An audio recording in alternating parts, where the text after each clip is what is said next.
I've been told that I shouldn't become an entrepreneur because it's hard, it's not stable, and who knows where your next paycheck is going to come from. But I still pursue it because it is hard and because it's a challenge worth pursuing. And the reward is so much greater when you go after what you want and don't care what anyone else says.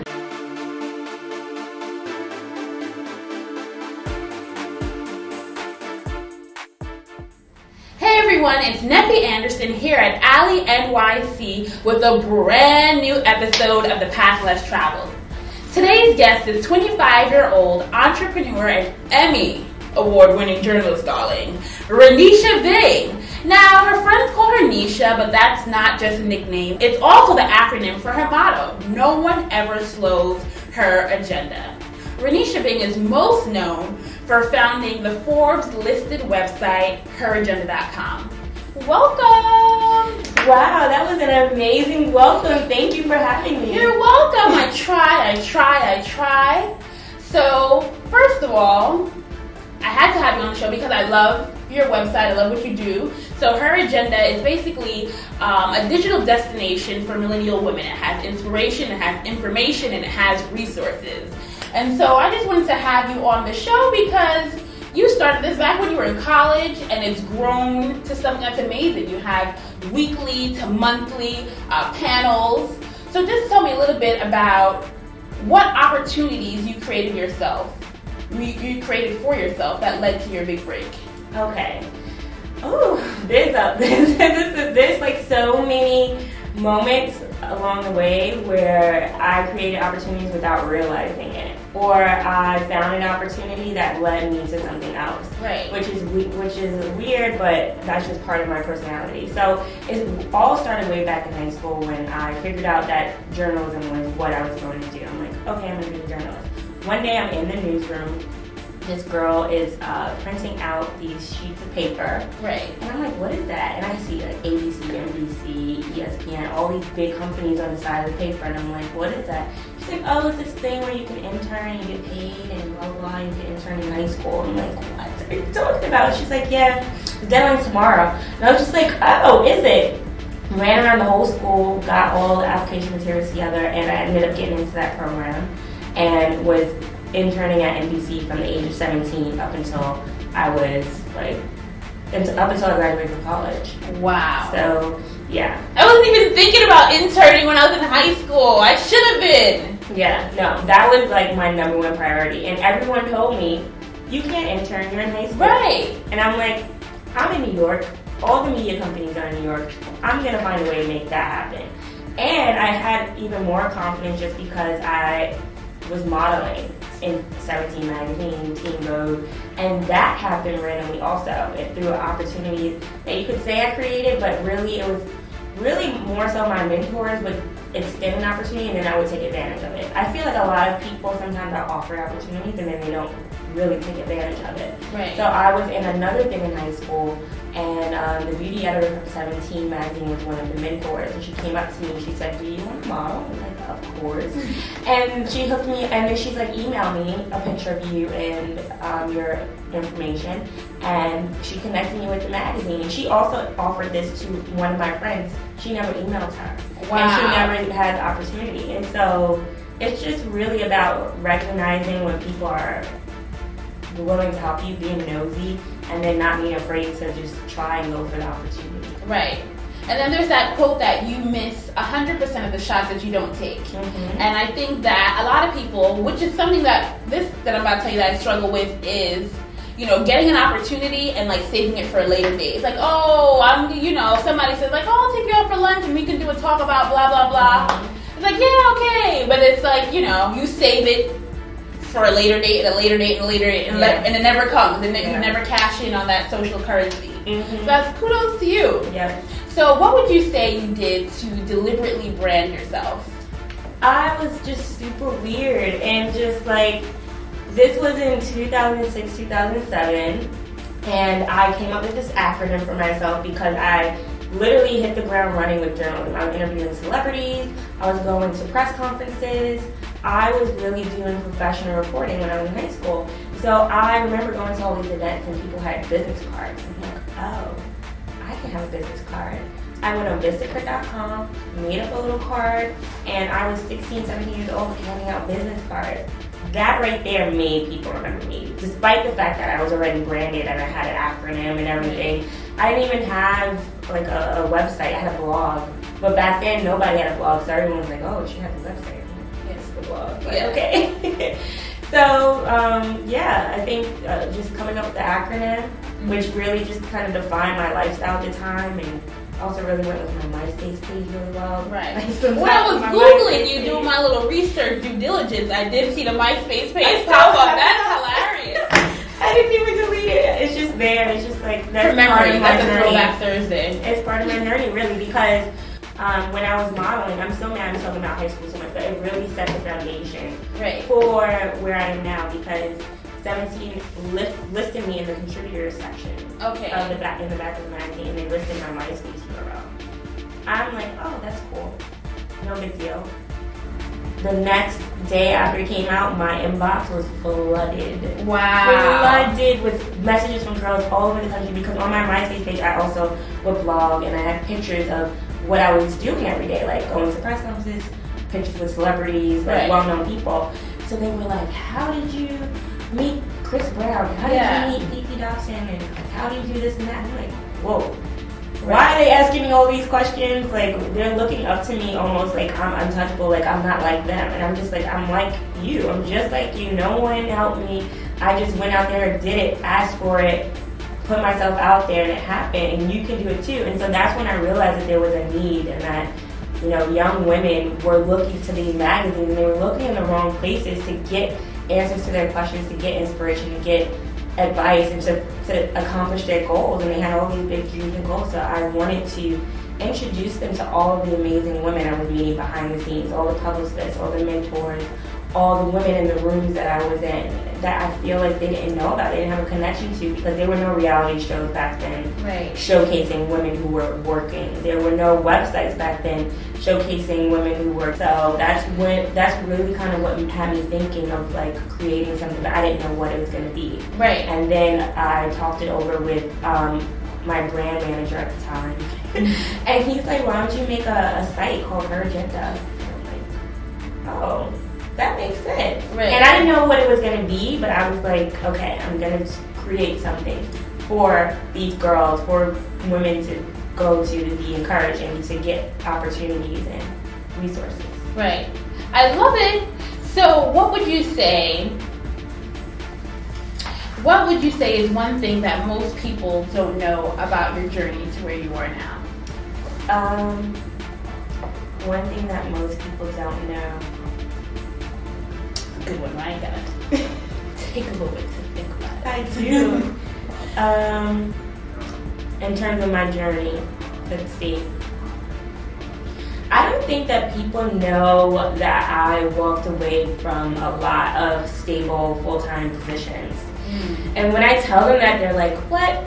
Like literally yesterday, I was at a New York Association of Black Journalists meeting, and a girl came up to me. She's like, you used to work at HuffPo, right? But she's asking about the opportunity because she's trying to go for it. Right. And so she's like, oh, so like the next step after that, you will be an associate editor, blah, blah. She's like, did they offer you associate editor? I'm like, yeah, they did, but I couldn't stay because I'm working on my own website. And she looked at me like, what? Right. So I could have been an editor right now at Huffington Post, but I turned down that opportunity. I also could have been a producer at NBC because I worked there, interned there since I was 17. Right. I worked there after I graduated, and I ended up leaving because the opportunity wasn't for me. The opportunity that they offered was not something that was going to lead me even ultimately down the line to what my goal was. So I walked away from it. Everyone was so shocked and like, are you sure? Like, oh my God, are you gonna be okay? Like,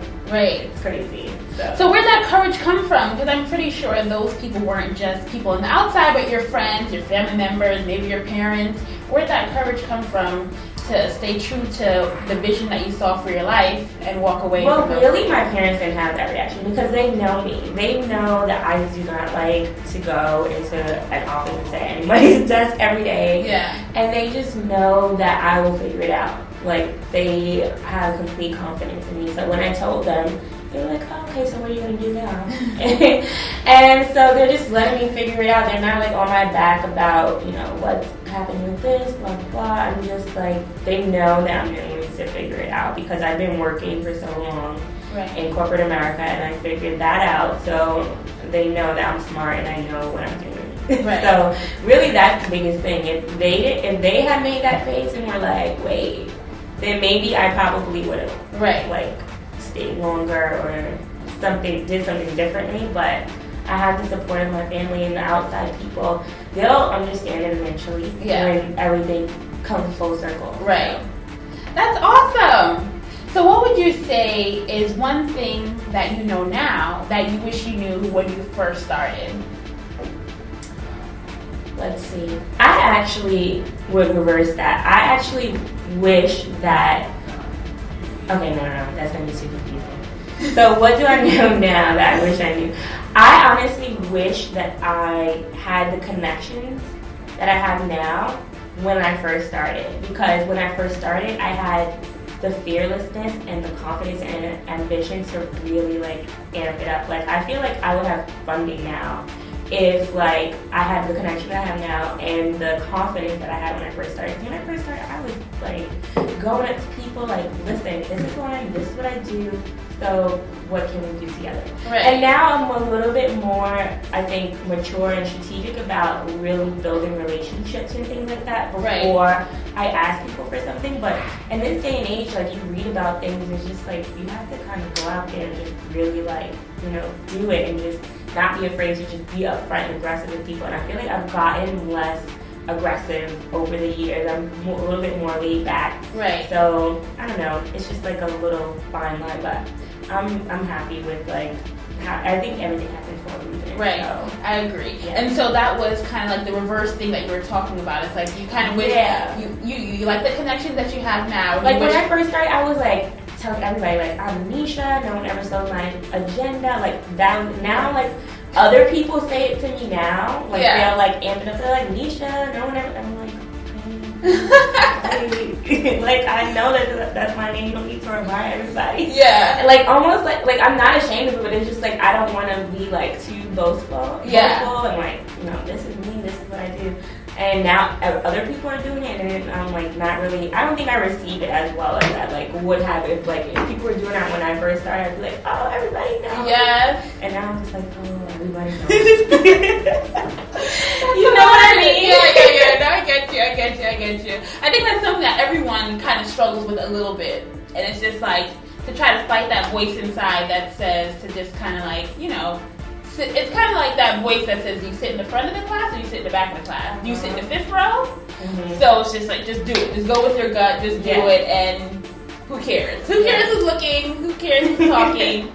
So just to bounce off of what you were talking about in regards to just having a vision for your life and where you would like to see yourself going, what would you say was your last career low and how did you recover from that? Wow. Good stuff. I'm on the job. You have me reflecting on life. Yes, going down memory lane. Oh my goodness. I mean, I was having fun when I was working at NBC. I was a field producer, and that's not technically what I was. I was a news associate, which was amazing. And I got to go out to the field every day and go on stories. Every day was different. Right. But I think some low moments I had was like, I would do a lot of one-man band stories. So it would be me by myself with the camera and the tripod and everything, and I'm little. Yeah. And just like, and I don't drive, so I would just have to take the train and like also make it back to the newsroom before the 5 o'clock news in time to edit and like write the script and get it on the air. Right. And that was a lot of pressure. I was like 21, 22. And it was just a lot of pressure, and just sometimes the stories would be just depressing. Right. I remember one time a man had died and they sent me to his family's house. Oh my God. He had just died that morning. He had sent me to his family's house to go get a comment from the family. And I knock on the door, and the man answered the door with like watery eyes and everything. And I'm like, hi, I'm from NBC.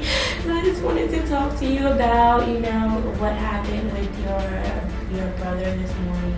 And I was trying to talk to his wife, really, and then he said he would go to see if she wanted to talk, and she did talk to me. Mm-hmm. But it was just horrible that I even had to, like, be in there, living room, to set up the tripod and everything, and, like, sit and talk, and have a light in her face. Yeah. It was a lot. I mean, I did it, and I'm happy that I had that experience doing that, but I really couldn't do that every day, knock on people's doors who just look like someone just got killed, and you have to go and talk to them. It's right. Just really draining. Yeah. Draining is how I felt very drained, like, on Sundays. Some days would be fun. It would be, like, cool, interesting stories. Like, one time I interviewed this grandmother on Staten Island. She was turning 80, and her goal was to get 80,000 followers on Twitter. What? And, like, Lady Gaga had retweeted her, and she was just, like, on it. She had, at the time, like, 75,000 followers. She was very close. She did end up getting 80,000 followers. Oh, wow, that's awesome. But then other days would be, like, knocking on people's doors or going to cover a shooting. It was very draining. Right. So I think that was a low, only because I was so conflicted, because I loved the news. Right. I loved journalism. I loved, being first in the scene, asking questions, finding things out that other people didn't know. Right. But then it was also just like, do I want to continue in corporate? Do I want to, like, continue on this path? Because it's very, like, if they like you and you work hard, they want to push you up, like, quickly. Right. So you have to kind of know, like, do I want to take this or do I not want to take it? And when you feel that conflict, it's like, very hard, and you feel like you're being fake. It's like, I'm telling you one thing, but then I'm going home and feeling another thing. So how did you resolve that? I mean, we see the end product now, but in that moment, or in those moments, in your final decision, how did you? I just prayed a lot about it, and I just looked around and just did a lot of research on the people that I admire and their careers and the risks that they took. And I also looked at what am I giving up if I leave, and what am I giving up if I stay. Mm-hmm. And looked at which one really was, like, the biggest sacrifice, and what I would regret later. And I knew that, corporate America is always going to be there, should I ever have to go back. But this opportunity to create something and give back to the world and empower women and just really go with that opportunity is not going to happen again. Right. I'm not ever going to be like a 20-something-year-old without a family obligation, without, a husband, without, all these other types of obligations and responsibilities.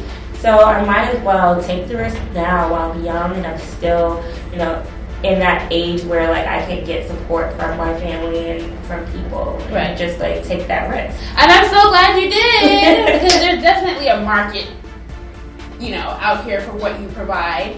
And, I just love it. I love going to your events. It pours into me. I feel as though I always get something. I always leave feeling more confident, feeling more reassured, self-assured, stronger, and with a new army of, like, resources or, like, strategies about how to go about reaching my end goals. I'm glad that you said that, because I feel like there's a lot of opportunities out there now for women to seek empowerment and inspiration. There's a lot of events that happen. And when I first started doing events, I said I didn't want to just do an event just to do an event. I wanted to really bring people who were going to be valuable, people who didn't really talk that often in front of crowds, and ask them things that would be useful, not like the typical, like, surface level questions, like real questions. That's why sometimes, like, I will let them go off, because you never know where they're gonna go. But I need to work on cutting them off. No, it's good. It's good. And I was saying that I feel like they should have. I would love it if they had something similar. I don't know if it's already out there for men. Mm-hmm. Maybe that's a little brand extension for you, or partner up with your friend. A lot of people would always say to me when I first launched my agenda, like, what about his agenda? And I'm like, well, we live in a patriarchal society, so we don't really need to empower men. I mean, there does need to be a conversation about masculinity and how to redefine that, and how to allow men to be humans and not this macho man. But you know what? I feel like at the end of the day, everyone needs to be empowered, especially the young men, because because they don't necessarily always have the greatest role models, or maybe they're looking to the wrong ones. Similar to what why you started her agenda. People were looking into magazines, and so I think that there is definitely a market for that as well. When I explain what her agenda is, because I tell my girlfriends, you already know, I already told you about this. I feel like it's kind of like when you're, like, I always use the example of, like, if you're a rapper and you're trying to get your mixtape or whatever, I don't know what people do these days. Your USB or whatever. Now you're supposed to be up on the music and the pop culture. Your USB or whatever, CD to Jay-Z. And it's like, you're less likely to get him to listen to it, you're less likely to see him, you're less likely to get it in his hand. But when you go to your event, it's like Jay-Z is there, not yet, but it's like that kind of people, that person, that level of getting his publicity. Oh, I love it. Someone with that level of influence in a room where they're more likely to take your mixtape, take your resume. So instead of you stalking or waiting outside of somebody's office trying to get them to, you provide an environment where they are prepared to give back, to share knowledge, and also to take resumes or give feedback, or And there's strategy to go into these events with these high-profile women, and then if you want to really build a connection with them, at the event is really not the time to do it. But what you do is you say hello, you give them your information, and you follow up. Now, granted, they probably won't answer the email. Not likely. Like it's probably likely they won't answer. Or they answer something quick like, oh yeah, thank you. It was nice meeting you too. Yeah. Don't expect it to go further than that initially. But then you're going to be in the room with that person again. You're going to see them again. And then you're going to go up to them and you're going to have something to talk about. You're going to be like, hey, remember I saw you talk at the Her Agenda event. So nice to see you again. And maybe you talk about something different and you really kind of build a connection with that person and you have a rapport. Then maybe you follow them on Twitter and then maybe you kind of catch on to something that they say. And then it's like a slow and steady process, but it's possible to really kind of go after the mentors you want or really build connection with the women that you feel will stow into your life. But you have to really be strategic about it. Have a plan. You hear this show, we gotta have a plan. Yeah. You hear this show, we gotta do your research. research. A lot of people now don't get that. They go up to people and they expect them to just hand them something. What? I don't know you. Yeah. Yeah. You definitely gotta do your research and have a plan. So with social media, you can't expect me to know music. I don't do the mixtape thing. I don't know. But I used to interview artists all the time. Yeah, but I'm not trying to hear their mix. I don't know. People shuffle them and get them stuff. What would you say? Instagram is my favorite platform. I love Instagram. How would you say you're using social media to help further your brand? To help further her agenda? Social media. Creatively, because everybody posts. So how are you using social media creatively? Social media is everything. I use it to amplify the content, of course, that's basic. But I also use it to talk to people and get interviews and things like that because everyone's on social media. So I'll tell you a story. So I interviewed the Senior Vice President of Marketing for Barclays Center, and she also runs the Brooklyn Nets. Right. Amazing. When I found out that position existed and that a woman was running that, I'm like, oh my god, I have to talk to her. So of course, I go through the traditional channels. I called up Barclays, asked to speak to her. Didn't really work out. Then I go on LinkedIn. I found her LinkedIn. I invite her to connect. Waiting, no answer. Send her a message, no answer. Then I'm on Twitter one day, and my social media intern had tagged her in a tweet. And I didn't even know she was on Twitter. I didn't even think to look for her on Twitter. And you would think, oh, of course you would look for her on Twitter. I didn't even to look for her on Twitter. She tagged her because we had posted an event that she was going to be at, and so she tagged her name. And I'm wait, she's on Twitter? So then I tweeted her and was hey, we would love to interview you. She wrote back right away and was oh, awesome, email me here. Give me a personal email. What? And we set it up in a few days, and that was just from Twitter. And when I had tried to reach out to her on LinkedIn, I tried to reach out to her on these other things, and no answer. So, no, social media is everything. I love it. So, you've had so much success. What is the career moment that you're still waiting for? the career moment I'm still waiting for is when Oprah calls me. She's like, "Hi, I want to reach out to millennial women, and I want you to help me, and I want to have a discussion about feminism and empowerment and careers." And I'm like, yes, of course, yes, I'm there. So that's what I'm doing. I love it. I'm waiting for that call too. Auntie, oh, get on it. Come on, we're waiting for you. What's going on? Yeah. No, but like something more realistic. I mean, that is realistic. But I guess speak it into existence. Yeah. You know? Yeah. No, but I would love to be like a guest correspondent on a show to talk about millennial empowerment and things like that. So I was really hoping to get onto Kiki's show when she was having she had her show and she had correspondents. Right. Like any kind of talk show like that, or even like CNN or something, like they have certain shows that have segments. So that's something that I've been working towards. That's awesome. I think that CNN would be a good fit. I don't recall seeing anyone that's from our demographic or our age group on CNN. Yeah. So you guys need to get on that. We just gave you a gift. You're welcome. Give them an idea. We're pitching things. Exactly. Your phone ringing. Your phone should be ringing because they need to get on it.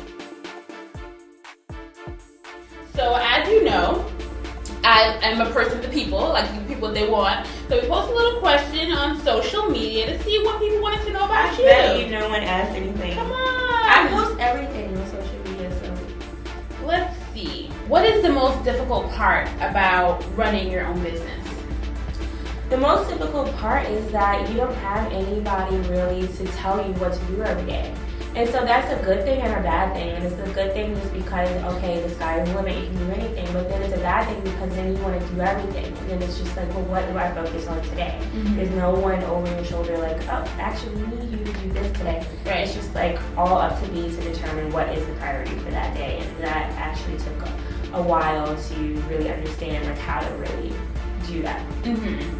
What is one thing that you wish people knew about you?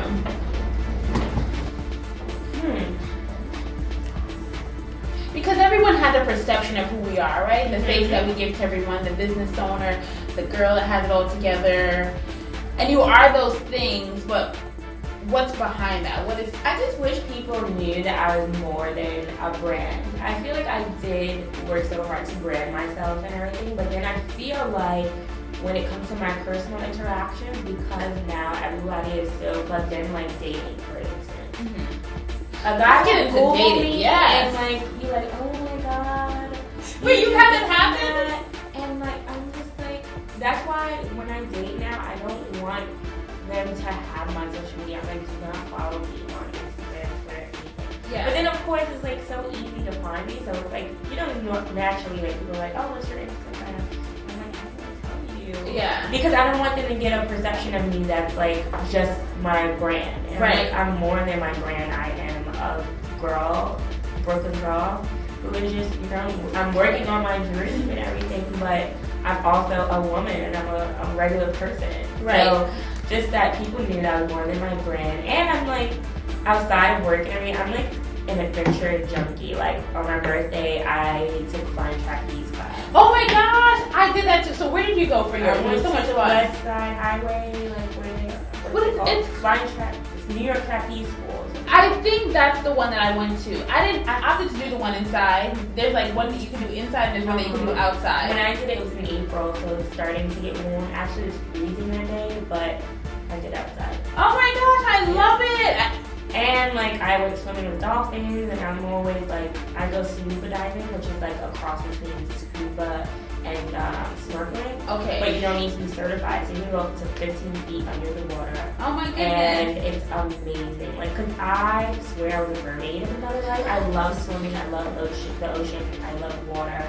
And ever since my mother put me in water, I already learned to swim. I was like already swimming, and my grandmother was like, we were in Aruba, and my grandmother was like, did you put her in swimming lessons? And she's swimming. And she goes, no. Wow. So I'm a really good swimmer. I actually did take formal lessons, and so I know how to do the Olympic style swimming and everything. I would have pursued that really, but I never. Look at that. That's so, you're just checking off all the boxes. There's something else to add to the resume. Like, oh, if I get tired of doing this, I can go and, you know, swim for the Olympics. And if I wasn't doing media or journalism, I would probably be be a marine biologist, or a detective. Wow. That's amazing. I can see the detective thing for you. The marine biologist, I mean, you can do anything. I love science when I was in school too. So in addition to writing, I love like biology and chemistry. Yeah. And I was really good at it. But I never pursued it because I was like Wow. on this one track, like journalism. Right. So. All right, we're going to be, checking in, staying tuned, because I feel like you're going to have a way to figure out how to make all these things happen. Yeah. It'll come together. Yes. Yes. So where can everyone stay with you and follow you for all of your updates on your career, the website, all that good stuff? The website is heragenda.com, of course, and my Twitter is @NishasAgenda, and all my other social media is the same. Wonderful. That's the branding right there. Make sure all your social media handles are the same. Come on now, get it together. Well, thank you so much for talking with us. Thank you for having me. It was so much fun. I feel like I learned so much about you. Did you? Yes, I did. Okay. I did. If you guys enjoyed this interview as much as I did, make sure you like, comment, and subscribe. If you know someone who you'd like to see featured, head to my Facebook page, facebook.com/Neffy Anderson, and let me know. Thanks for watching. Until next time.